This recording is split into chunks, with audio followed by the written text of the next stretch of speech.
Hop là. 3 mois. 3 mois en Australie. On y est. Alors attends, je vais quand même fermer la porte par sécurité. 3 mois.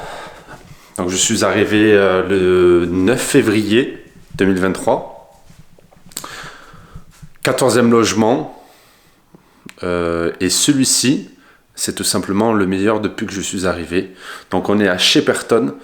C'est à 30 minutes de là où on travaille en ferme solaire actuellement. Donc je dis on parce que je suis toujours avec Anthony.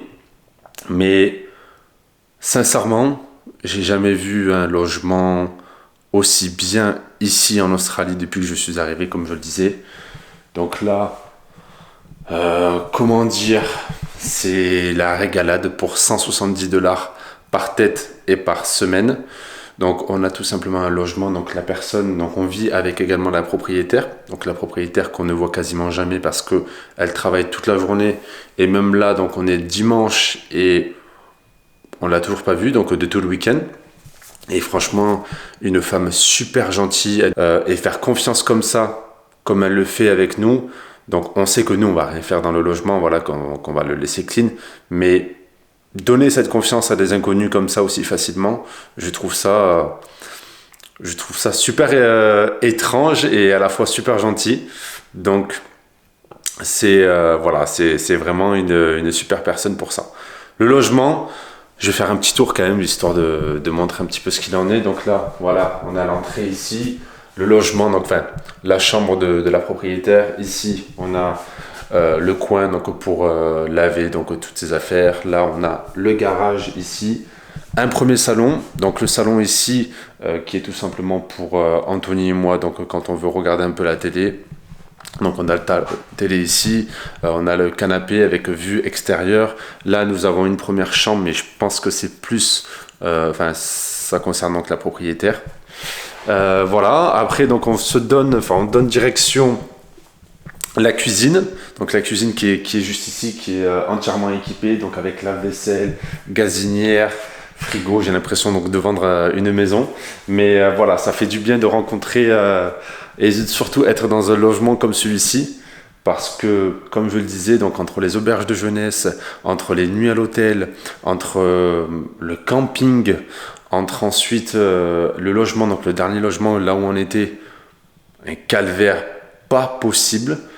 C'était très très sale. Et ici, donc, quand on allait le visiter en plus à 5h45 du matin parce que la femme n'était pas disponible plus tard dans la journée. Et même nous, c'était un petit peu délicat donc, de le faire dans la journée. Tout simplement, on a vu qu'elle était donc, en chaussettes, qu'elle marchait pieds nus chez elle. Et ça, direct, ça a été un élément qui a fait que je savais que ça allait être un endroit extrêmement propre.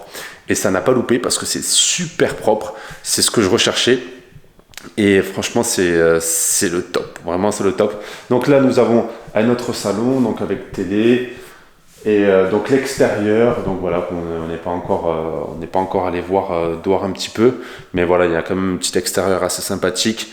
C'est vrai qu'on n'est pas souvent dans le logement parce que vu qu'on travaille toute la journée, on est là que le soir.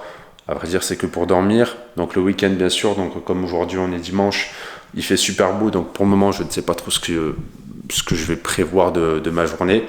Mais voilà, peut-être un peu de création de contenu et après on verra si je sors ou pas. Mais voilà, ensuite donc il y a une première chambre qui est là. Et ensuite donc ma chambre, voilà. Donc ici, hop, on tourne, voilà.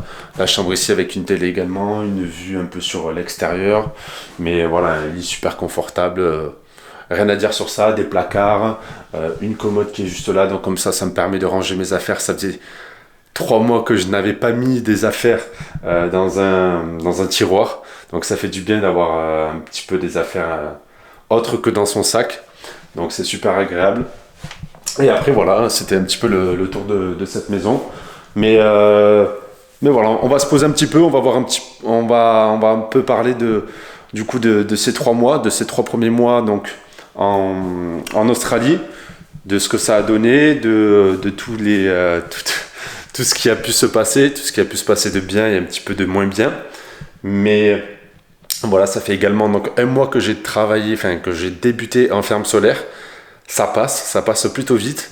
Donc je suis content. Et à la fois, tu te rends compte que tu fais beaucoup de choses en très peu de temps et qu'il faut vraiment apprécier le moment présent comme je l'avais fait et comme je l'avais dit, surtout dans une précédente vidéo. Bon allez, on va se poser un peu. Posons-nous tranquillement pour discuter sérieusement. Ça va pas être une vidéo comme on peut le voir un peu sur YouTube, sur toutes les activités que j'ai pu faire sur les 3 derniers mois ici en Australie. Mais ça va être plus une vidéo sur ce qu'apporte le voyage et surtout ce que ça m'a apporté à moi. Voilà, c'est une sorte de... voilà, c'est la jeunesse, quoi. C'est-à-dire la philosophie un petit peu du voyage. Alors, je suis arrivé le 3 février, pas du tout, je suis arrivé le 9 février à Brisbane, donc cela fait 3 mois. Donc j'ai fait Brisbane, j'ai fait un peu donc Byron Bay, je suis parti à Cairns, j'ai fait Gold Coast, Melbourne, et là actuellement je suis dans la ville de Shepparton, donc qui est à 2 heures de Melbourne et qui est à 30 minutes du lieu de travail de la ferme solaire. Voilà. Donc pour vous dire un petit peu tout ce que j'ai fait, c'était principalement ces grandes villes. Ces grandes villes, je me suis régalé dans toutes les villes, elles étaient toutes incroyables. Donc je rentrerai pas trop dans les détails parce que comme je l'ai expliqué, je suis pas non plus là pour parler de ces activités, de tout ce que j'ai fait. Mais voilà, en tout cas j'ai visité, j'ai rencontré des gens, bref, j'ai vécu vraiment des moments extraordinaires. Alors concernant ce voyage et surtout, qu'est-ce que le voyage apporte? Alors, qu'est-ce que le voyage apporte et surtout qu'est-ce qu'il m'a apporté? Première étape, donc je pense, première étape, plutôt premier point, un élargissement de mon horizon de pensée. C'est-à-dire que voyager me permet donc de découvrir, et m'a permis, surtout me permet toujours, oui, de découvrir de nouvelles cultures, de nouveaux modes de vie. Ça me permet de voir la vie sous un angle différent. Parce que au final, on n'a que ces modes de vie, enfin on voit uniquement ces modes de vie via les réseaux. Pour ma part, quand j'étais en France, je ne voyais que ça via les réseaux sociaux, donc il n'y avait pas d'approche différente, je ne pouvais pas ressentir réellement comment était leur mode de vie. Et là voilà, je le ressens. Même par exemple, si dans mon auberge de jeunesse, donc j'ai rencontré des Japonais, des Coréens, des Allemands, tout cela, même si je n'étais pas dans leur pays, je pouvais ressentir à travers eux comment c'était. Voilà. Et rien que ça, déjà, incroyable. Juste, je précise un point, si vous envisagez donc de partir dans un voyage ou quoi, les auberges de jeunesse, alors effectivement, ça peut faire peur, mais c'est un super lieu de rencontre. Moi, je sais que si je devais repartir à zéro et choisir, on va dire, autre chose, je ferais la même chose déjà, je ferais le même voyage, mais dans le sens où je partirais vraiment dans une auberge de jeunesse parce que c'est vraiment un lieu de rencontre, un lieu de vie, un lieu de partage. Donc vraiment sur ça, je le recommande fortement. Le voyage permet également d'apprendre de nouvelles compétences. Moi, je sais que j'ai 3 objectifs principaux dans ce voyage. Et le premier, qui est donc l'anglais. L'anglais, c'est vraiment quelque chose de super important pour moi. C'est ce en partie pourquoi j'ai entamé ce voyage. Donc parce que je veux apprendre l'anglais. Et voilà, le voyage permet d'obtenir et d'acquérir surtout de nouvelles compétences. J'apprends donc l'anglais, mais j'apprends aussi une nouvelle compétence dans mon domaine de travail, donc qui est dans les nouvelles énergies. Donc sur ça, je suis entièrement content aussi parce que je sais que ça va être porteur pour les années à venir, que voilà, ça ne sera jamais perdu, que ça fera également des lignes supplémentaires sur mon CV. Donc ouais, je suis content de cela et vraiment le voyage, ça permet donc de se développer en termes de compétences. Donc sur ça, on est totalement gagnant. Il y a peut-être aussi le fait d'avoir, par rapport au voyage, ce que ça apporte, une évasion du quotidien. C'est-à-dire que pour ma part, quand j'étais en France, j'étais vraiment dans une zone de confort assez constante. Alors j'essayais par le biais du sport, par le biais donc de la lecture, de mes recherches personnelles, donc d'évoluer, on va dire, de cette zone de confort. Mais il n'y avait pas une réelle sortie de cette zone de confort parce qu'en fait j'avais une sorte de facilité au niveau de la santé. C'est-à-dire que quand je parle de la santé, je parle tout simplement du fait donc de l'alimentation et de dormir. Voilà, juste ça. C'est pas, j'englobe pas toute la santé, quoi. Mais juste sur ce point-là, j'avais cette facilité dans le sens où, donc, si j'avais envie de manger, tout simplement, je pouvais aller chez mes parents, tac, je piochais dans le frigo et je mangeais librement. Même si je travaillais de mon côté et que j'avais de l'argent, mes parents faisaient les courses. Donc, je ne sortais rien à ce niveau-là. Et je savais aussi que le midi, le soir, voilà, il y avait des choses qui étaient prêtes. Même si des fois, donc, je faisais ma propre bouffe. Dans la plupart des cas, c'était déjà tout prêt. Donc, vraiment, bon, c'était plutôt simple. Pareil dans le fait de dormir. C'est-à-dire que si à un moment donné, ben, voilà, par exemple, j'étais à une soirée où que je ne pouvais pas dormir, ben, je savais que je pouvais aller chez mes parents, que j'avais un lieu pour dormir. Voilà. J'avais cette simplicité-là, surtout cette facilité. J'en ai pris conscience. Je ne voulais plus... pas dire que je ne voulais plus, mais plutôt je voulais évoluer par rapport à ça. J'avais envie de me mettre un petit peu dans la difficulté, me dire ok, donc pour pouvoir manger, il faut que je gagne de l'argent. Et pour gagner de l'argent, il faut que je travaille, tout cela. Donc voilà, entamer des recherches pour travailler, pour gagner de l'argent dans un autre pays, et ensuite acheter donc ma propre bouffe, cuisiner, tout ça, prendre le temps donc de comprendre les aliments, qu'est-ce que je peux faire, qu'est-ce que je peux manger de bon, qu'est-ce qui va être bon si je fais cette recette-là. Enfin voilà, tout ce côté-là, j'avais envie de le découvrir. Donc ça fait partie également donc d'acquérir de nouvelles compétences, de sortir de cette zone de confort. Et pareil, pour dormir, il fallait voilà, que je paye mon propre logement, il fallait que je trouve un logement, que je fasse attention d'être dans un logement décent, voilà, assez propre. Voilà, il y avait toutes ces choses-là. Et c'était vraiment une évasion du quotidien que je recherchais et surtout que l'on peut retrouver dans le voyage. Voilà, c'est mon évasion du quotidien à moi, c'est ma définition pour moi. Après, peut-être que pour chaque personne c'est différent, mais en tout cas de mon point de vue, c'était celle-ci. Un autre point qui est pour moi peut-être l'un des plus importants, qui a été donc l'amélioration de ma santé mentale. Alors, je ne vais pas dire que ma santé mentale était mauvaise en France, mais plutôt qu'elle stagnait. C'est-à-dire que j'avais envie d'évoluer, d'aller chercher plus loin que ce que j'avais actuellement. Je n'étais pas en dépression, je n'étais pas anxieux, je n'étais pas stressé, mais je savais que je stagnais et que j'avais besoin d'avoir un afflux de connaissances parce que je mange la connaissance, c'est-à-dire que j'adore connaître les choses, comment ça marche, pourquoi il y a ça. Et j'avais un besoin vraiment très important d'améliorer donc cette santé mentale. Et pour cela, il y a tout simplement le simple fait de sortir de sa zone de confort. Donc sortir de sa zone de confort permet donc d'aller chercher au plus profond de soi une énergie, une intelligence pour résoudre des problèmes, pour trouver des solutions, pour voilà, tout cela. Donc c'était très important pour moi d'améliorer cette santé mentale et donc sortir de cette zone de confort pour relever de nouveaux défis et pour surtout voilà, grandir, évoluer parce que j'ai besoin d'évoluer, j'ai besoin de grandir, j'ai besoin d'aller voir jusqu'où je peux aller. Pour moi, il n'y a pas de limite, mais voilà, être constamment, se dire voilà, je suis un être accompli, non, ce n'est pas possible. Moi, je veux vraiment aller plus loin que ça, je veux découvrir ce que j'ai au fond de moi, jusqu'où je peux aller. C'était super important d'améliorer cette santé mentale. Voilà, c'est surtout ce côté-là, ce point de vue de la santé mentale. Il y a quand même 2 points sur lesquels j'aimerais revenir, qui sont la confiance en soi et l'estime de soi. 2 points que j'ai grandement améliorés depuis que je suis sur ce type de voyage, donc depuis 3 mois. Pour faire un comparatif, ma confiance en moi en 3 mois, c'est autant amélioré qu'on va dire peut-être en 2 ans. Voilà.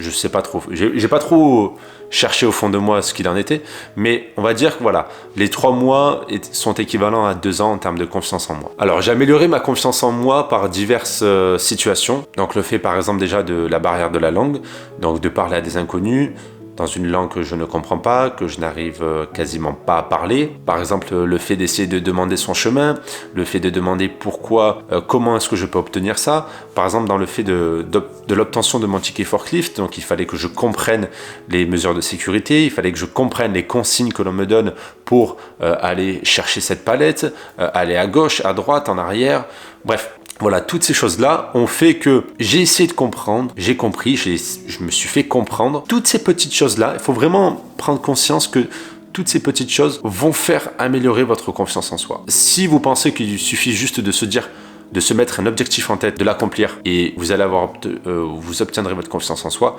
ça suffit pas parce qu'il faut vraiment développer cette confiance en soi pendant tout le processus de l'objectif parce que peut-être que vous n'obtiendrez pas l'objectif comme vous le souhaitez, peut-être que vous n'aurez pas votre objectif. Il faut avoir connaissance du fait que la confiance en soi, ça se développe petit à petit. Voilà, ce n'est pas juste 0, 5. Vous voyez, c'est 0, 1, 2, 3, 4 et ensuite 5. Voilà, c'est vraiment petit à petit, il faut le voir comme ça et ça permet d'améliorer grandement cette confiance et surtout d'aller chercher encore plus loin à force d'obtenir cette confiance en vous. Enfin, il y a aussi le fait donc de planifier mon voyage et de le mener à bien est aussi une sorte d'estime de soi, est une fierté.